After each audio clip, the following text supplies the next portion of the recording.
तनवीर इलियास साहब जो मीरपुर में वो बैरिस्टर सुल्तान के जो मुखालफिन है तहरीक लब्बैक की सपोर्ट कर रहे थे, जबकि जो बैरिस्टर सुल्तान साहब है उनसे भी जो कुछ बाग में हो सका, वस्ती बाग LA-15 में उन्होंने वो किया। वहां पे पेट्रोल वो फ्री मिलता था लोगों। ये 4 लोगों के इंटरव्यू हो रहे थे, तो वो PM साहब बैठे हुए हैं, सैफुल्लाह न्यासी साहब बैठे हुए हैं और अली अमीन गंडापुर वो साहब बैठे हुए हैं। एक तो चिट गई और यही 8-10 लोग जो हैं वो इधर उधर होंगे, तो वो हुकूमत आप देखेंगे जब भी होगी वो यहीं से होगी।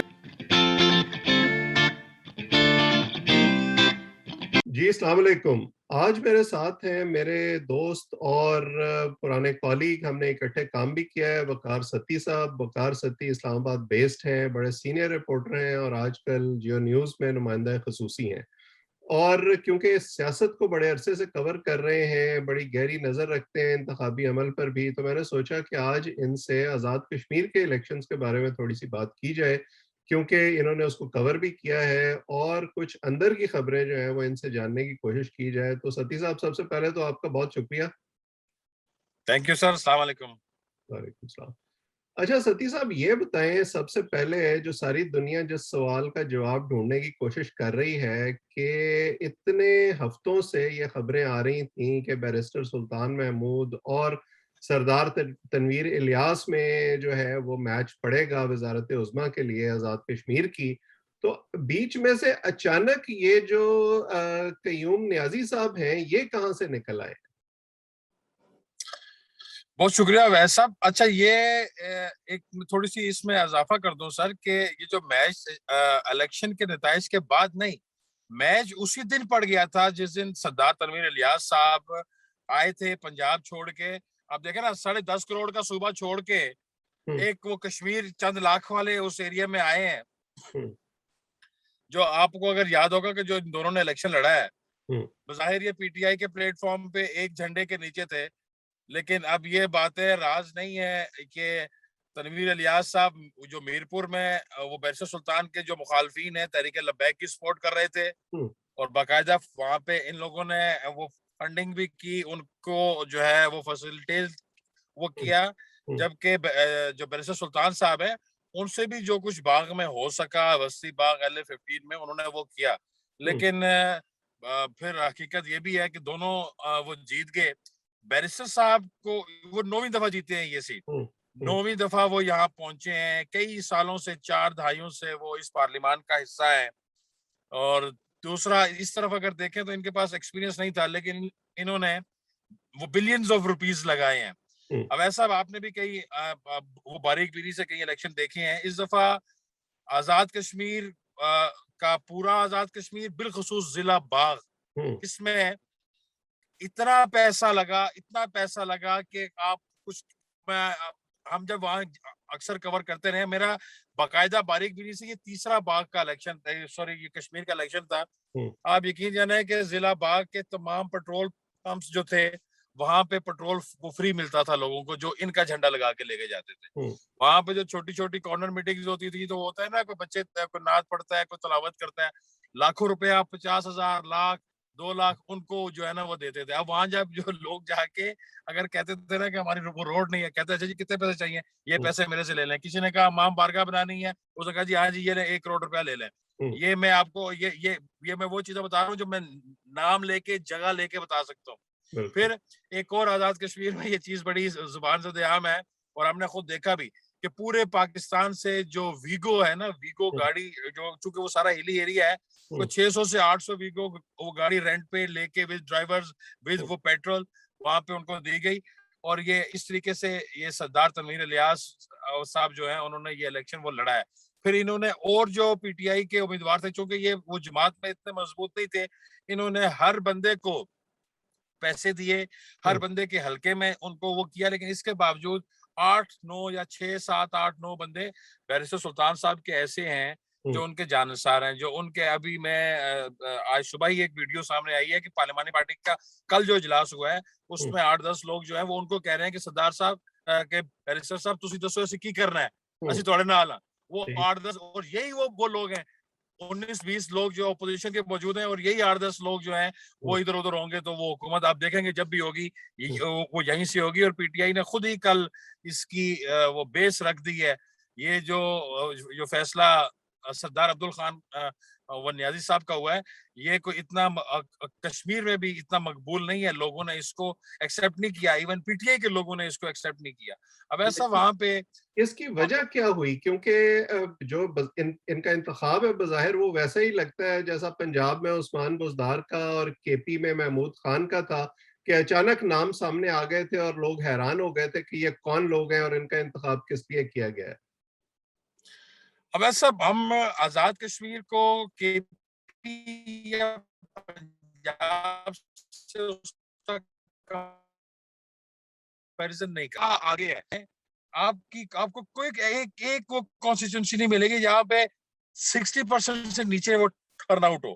वहां पे जो वो सियासी नजरियात होते हैं या जो सियासी पार्टियों से ताल्लुक या वाबस्तगी होती है, वो सानवी हैसियत रखती है। पूरे कश्मीर में बरादरीइज्म है और बरादरीइज्म को वो तरजीह देते हैं। उनके अपने कबाइल हैं, वो अपने ताल्लुक है, अपना वो सबसे पहला वो देखते हैं, ये गुजर है, ये जाट है, ये कौन है, वो इस तरीके से करके वोट देते हैं। बहुत कम, मेरा ख्याल है 10% भी नहीं होगा जो पार्टी नजरियात को, वो भी जमात इस्लामी टाइप की जो पार्टी इस तरीके का हो। बाकी वहां पे ये चीज नहीं है। दूसरा, वहां पर इनके आपस में इलेक्शन से पहले का भी ये था कि बैरिस्टर सुल्तान, चूंकि वो पार्टी प्रेसिडेंट है, वो क्लेम करते थे, उनका टेक्निकली बनता भी था, लेकिन दूसरी तरफ हर जलसे में जो सरदार तनवीर साहब का प्रोटोकॉल दिया जाता था और जो वो अपने जलसों में तकारीर करते थे, वो तो हर जलसे में कहते थे कि भाई मैं रियासत का नुमाइंदा हूँ और मैं अगला वजीर आजम हूँ। आपने भी कहीं वो वीडियोस उनकी वो देखी होंगी। और ये हर एक बंदे को था कि ये बंदा वजीर आजम होगा। वज़ीर अब आज़म जो के नारे भी लगे उनके इलेक्शन में। बिल्कुल सर, बिल्कुल बिल्कुल। और कयूम नियाज़ी साहब जो है ना, है वो भी पुराने सियासतदान, लेकिन वो शरीफ आदमी है। वो आप अगर उनकी वीडियो देखें, उन्होंने पहली दफा वो ये कहा कि मुझे तो पता ही नहीं था, पहले अल्लाह की मेहरबानी कि मैं जीत गया, और फिर मेहरबानी कि मुझे 2-3 घंटे पहले पता लगा और मेरे पास कपड़े नहीं थे और किसी ने मुझे कपड़े लेके दिए। अच्छा, इनकी एंट्री बड़ी एक जो है ना इंटरेस्टिंग तरीके से हुई है। अब ये जो लॉबिंग थी, धड़ेबाजी थी, ये तो थी सरदार तनवीर की और बैरिस्टर सुल्तान की। ये जुमेरात, लास्ट एक आज जुमेरात है ना, एक पिछली जो जुमेरात थी, मैं आपको बात बताऊं कि वहां पर पीएम हाउस में लोगों को बुलाया गया, जो मेन 3 प्लेयर थे, एक दो लोग, एक को और इंडक्ट वो किया गया था। सबसे पहले बैरिस्टर सुल्तान, तनवीर इलियास, और एक वो ख्वाजा फारूक साहब थे मुजफ्फराबाद से, वो भी बड़े सीनियर जो है वो सियासतदान है, उनको, और एक और अहम वजीर की सिफारिश पर अजहर फारूक का भी इंटरव्यू किया गया। ये 4 लोगों के इंटरव्यू हो रहे हैं तकरीबन जुमेरात को 1:30-2 बजे। तो वो पीएम साहब बैठे हुए हैं, सैफुल्लाह न्याजी साहब बैठे हुए हैं और अली अमीन गंडापुर वो साहब बैठे हुए हैं।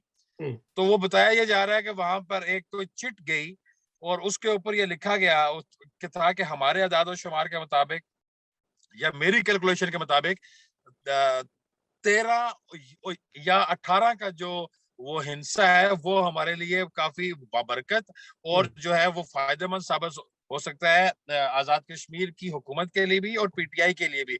जबकि अगर एन से शुरू होने वाला जो लफ्ज है या किसी के वो नाम का पहला लफ्ज अगर एन है, तो वो भी काफी वो बाबरकत उसको वो समझा जा रहा है। अच्छा, ये प्रैक्टिस इससे पहले भी कर चुके हैं, ये वो खबर है पीएम जो हाउस आपने में ये प्रैक्टिस पहले भी हो चुकी है। ये वो खबर है जो आपने ट्वीट की थी 5-6 दिन पहले। अच्छा, ट्वीट मैंने इसलिए की कि मैंने एक दिन वो पहले अपने अदारे में दी, जो जिम्मेदारान है उन्होंने पहले कहा बहुत अच्छी है, बिल्कुल ठीक है, मैंने उसके एविडेंस इकट्ठे किए। अच्छा, मैं बात पूरी बता रहा हूँ, फिर मैं इसकी पूरा बैकग्राउंड आपको बताऊंगा। बिल्कुल। अब वो चिट लेके आ गए कि जनाब ये खुसूसियात हैं और ये बंदे ढूंढे। अब ये बताया जा रहा है कि पीएम सेक्रेटेरिएट में खलबली मच गई कि ये कौन लोग हैं, ये तो यानी कि ये कौन है, ये नए बंदे कौन है। थोड़ी देर बाद उन्हें पता चला कि ये LA-18 से एक अंसर अब्दाली साहब हैं और दूसरे जो LA-18 से हैं उनका नाम है अब्दुल कयूम नियाजी। उन्होंने कहा जी चेक करें कहाँ है। अब वो जब ट्रेस हुए, दोनों को फोन कॉल गई, पीएम हाउस से कॉल गई, दोनों मुजफ्फराबाद में थे। अब वो पहली फोन कॉल जो उसकी वो PS टू PM की सुनते साथ ये जो अब्दुल कयूम खान न्याजी साहब वहां अपनी गाड़ी से रवाना हो गए इस्लामाबाद की तरफ। तकरीबन 20-25-30 मिनट के बाद दोबारा जब कॉल गई वहां पे, भाई वो ये डिसीजन हो गया कि इनको आप बुलाएं बाय हेली, जो पीएम का अपना हेली है उससे बुलाएं। अब जब वो उसको उन्होंने दोबारा कॉल की कि हम जो है वो हेली आ रहा है, इसको भी तकरीबन 20-25-30 मिनट जो है वो लग गए। अब जब ये कॉल गई मुजफ्फराबाद उसको आजाद कश्मीर इंतजामिया को, तो मेरे जरा ये कहते हैं कि मुजफ्फराबाद में मौजूद आईजी और चीफ सेक्रेटरी जो थे उनको हाथ पांव पड़ गए कि ये कौन लोग हैं जिनको वज़ीर आज़म पाकिस्तान इतनी उजलत में बुला रहे हैं और उनके लिए हेली यहाँ पे आ रहा है। अच्छा, ये जब आधा घंटा गुजर गया तो जो अब्दुल क़य्यूम नियाज़ी साहब थे ना, वो कोहाला का पुल वो कहते हैं कि मैं वहां पहुंचा था, लेकिन अंसर अब्दाली जो थे वो उधर ही थे, अभी तक वो मुजफ्फराबाद में। उन्होंने बाकायदा उसकी फुटेज बनाई, वो विक्ट्री का निशान बनाया और जो एकदम वहां से जब यहाँ आए। अच्छा, अब उनकी भी एक बड़ी जबरदस्त स्टोरी है अंसर जो है ना अब्दाली की। ये अंसर लिखते हैं अलिफ नून स्वाद और रे, ये ए नून स्वाद रे नहीं लिखते। मुझे किसी ने बताया कि जब इनका इंटरव्यू हुआ, सैफुल्लाह नियाज़ी साहब, अली अमीन गंडापुर और वज़ीर आज़म बैठे हुए हैं, अंसर अब्दाली साहब से पूछा कि ये अपने नाम के साथ डॉक्टर लिखते हैं ये, और इनका क्लिनिक एक छोटा सा हॉस्पिटल है मीरपुर से आके एक जगह है कोईरट्टा, वहां पे वो आज मुझे पिक्चर्स वगैरह उसके मिल जाएंगी। तो इनको पूछा गया कि आप ये बताएं डॉक्टर साहब कि आप एमबीबीएस डॉक्टर हैं या आप पीएचडी डॉक्टर हैं। उन्होंने आगे से इतना दिलचस्प वो जवाब, उन्होंने कहा नहीं सर मेरा भाई डॉक्टर है। तो वो सर पकड़ के बैठ गए कि ये क्या। वो जब दोबारा बताया तो इनको बता कि ये वो पता चला कि ये डॉक्टर मकसूद अब्दाली साहब हैं जो ऑर्थोपेडिक सर्जन है लंदन में, ये उनके छोटे भाई हैं और खुद डॉक्टर नहीं है ये डिस्पेंसर टाइप कोई चीज है, लेकिन ये बड़े बड़े बड़े लोगों के इनके भाई इलाज करते हैं। इस वजह से ये जीत के आए थे और इनको जबरदस्ती टिकट दिलवाया गया था। असल जो टिकट था वो रफीक नैयर का था, जिसको अब वो टेक्नोक्रेट की सीट के ऊपर जो है एमएलए बनाया गया है और ये पहली दफा आए हैं। बहरहाल इनका पता वहीं से खत्म हो गया जब पता लगा भाई ये डॉक्टर भी नहीं है और इनका एन भी नहीं है।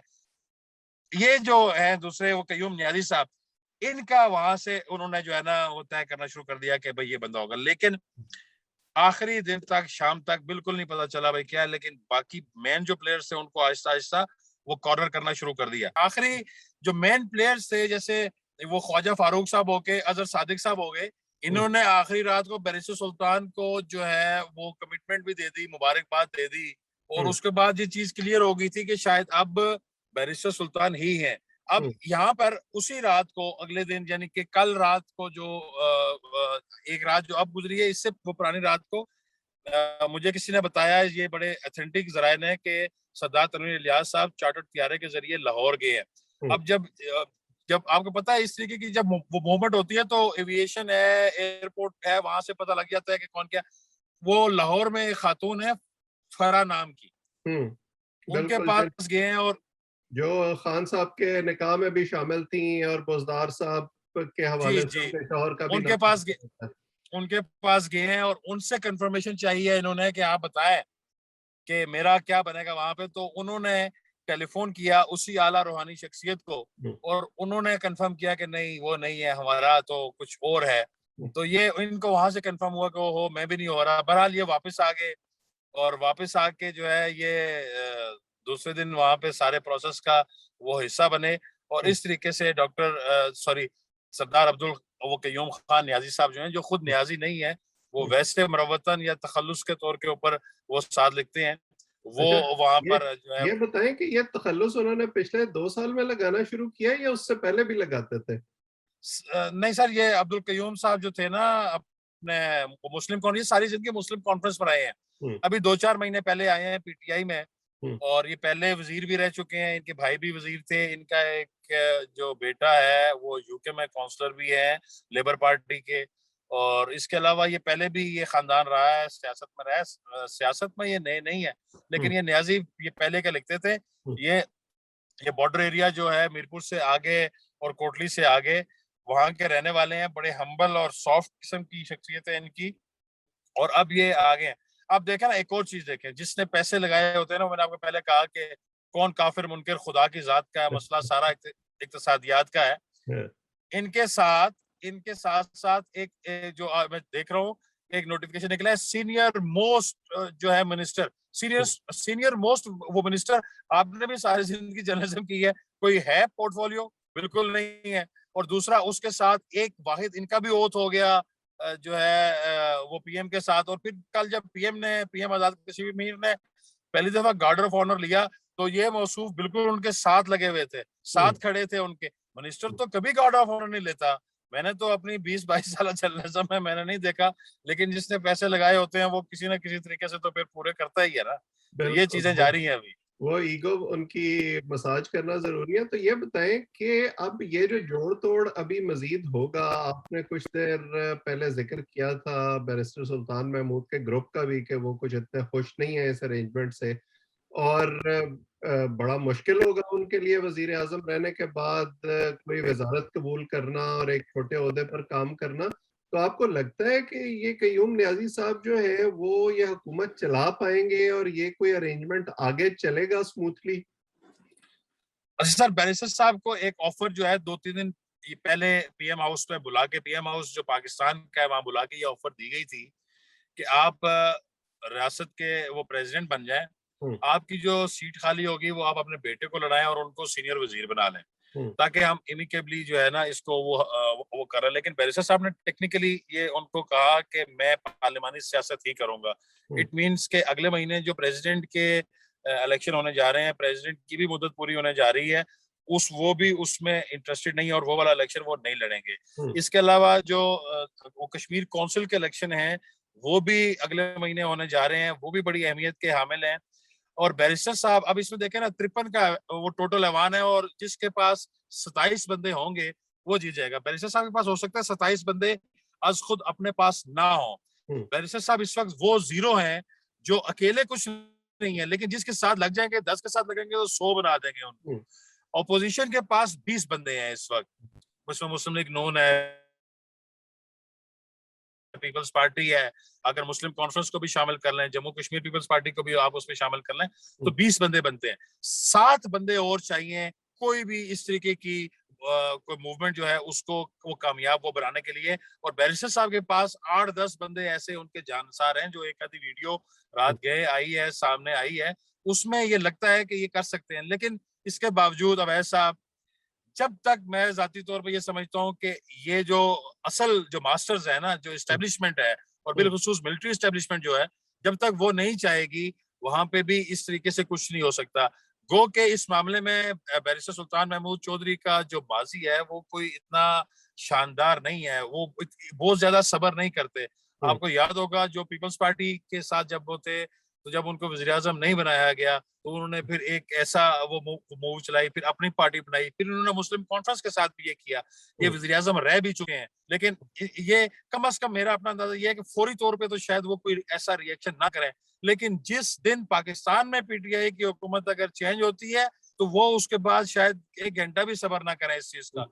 और ये जो है ना वो महल्लाती साजिशें, ये हुँ, कश्मीर में बहुत ज्यादा होती हैं। हुँ, बहुत बहुत सारी जो है ना वो उसमें से बेहतरी की और उसमें थोड़ा जिग-जैग करने की गुंजाइश हर वक्त मौजूद रहती है। हुँ। तो देखें, लेट्स सी क्या होता है।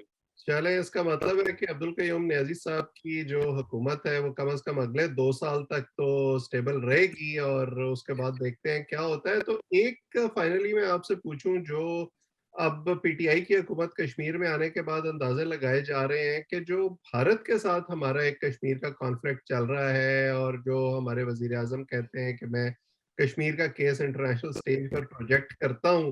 पहले ज़ाहिर है वहाँ पर मुस्लिम लीग नून की हुकूमत थी तो शायद थोड़ी-सी फ्रिक्शन होगी। अब आपको लगता है कि वो केस ज़्यादा बेहतर तरीके से दुनिया के सामने लाने में और भारत पर प्रेशर डालने में मदद मिलेगी पाकिस्तान को? अच्छा, मैं इस बात का मैं आपको जवाब देता हूँ, लेकिन ये इंतहाई अहमियत का सवाल है। इसको जरा एक और एंगल से भी देख लें कि हुँ, पूरी आजाद कश्मीर में हुँ, मसला कश्मीर के ऊपर किसी कैंपेन का कोई असर नहीं हुआ। हुँ, मतलब कि जितने हल्के आजाद कश्मीर के हैं, हुँ, कोई हल्का ऐसा नहीं है जिसके ऊपर किसी कैंडिडेट ने इस इशू को छेड़ के वो किया हो। लोगों के और मसाइल है वहां पे, वो क्या करते हैं।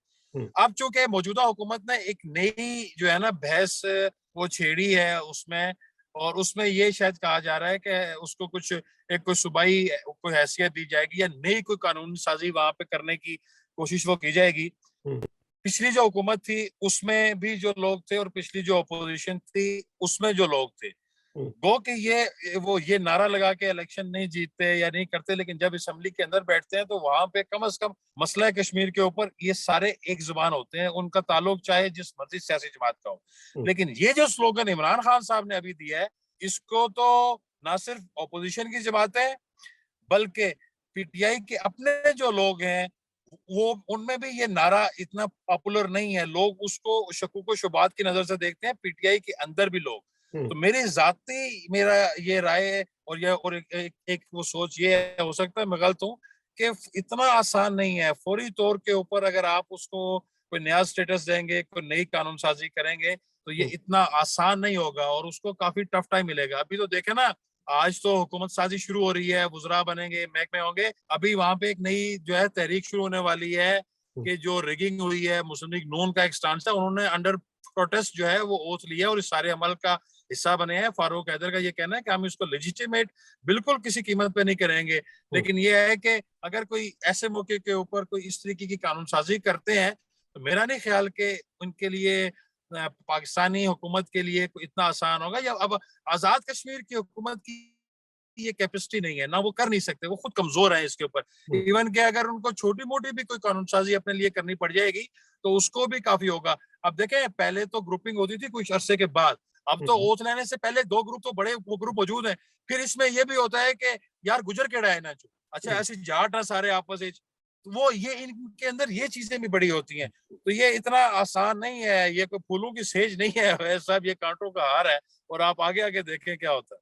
और वैसे भी मतलब मुझे तो ये समझ नहीं आती कि अगर आप आज़ाद कश्मीर को अपना सूबा बना लेंगे तो फिर आप भारत के साथ किस बुनियाद पर लड़ाई करेंगे कि आप ये नहीं कर सकते। और जो आज़ाद कश्मीर की इस वक्त असेंबली है, जो कि एक इंडिपेंडेंट असेंबली है, उनका अपना वजीर आजम है, अपना सदर है, क्या वो अपना ये स्टेटस सरेंडर कर देंगे और पाकिस्तान का सूबा बन जाएंगे? क्योंकि फिर तो अलहदा सदर या अलहदा वजीर आजम नहीं हो सकता। तो इसमें मेरा ख्याल है कि सियासी नारे की हद तक तो शायद ये चीज ठीक है, लेकिन आगे इसके चलने में और कोई शेप इख्तियार करने में काफी मसाइल आएंगे। इमरान खान साहब ने तो जनूबी पंजाब को भी सूबा बनाने का नारा लगाया था इलेक्शन से पहले, लेकिन जब वो मुंतखब हो गए तो कोई उसमें खास पेशरफ्त नहीं हुई। आखिरी सवाल मैं आपसे रेगिंग का पूछता हूँ। आपने इलेक्शन कवर भी किया है और अब आप जो हारने वाले उम्मीदवारान हैं उनका भी अभी आप तस्करा कर रहे थे, तो आपने क्या ऐसी चीजें ऑन ग्राउंड देखी जिनसे आपको लगता है कि वाकई कोई वजन है रिगिंग के इल्जामात में, और किस बुनियाद पर जो अपोजिशन है वो अपना केस बिल्ड करेगी? ये होशो हवास में मेरा तीसरा आजाद कश्मीर का इलेक्शन था। मैं इससे पहले दो इलेक्शन और बिल्कुल ठीक ठाक उसको मैं वो बारीक से मैं देख चुका हूँ।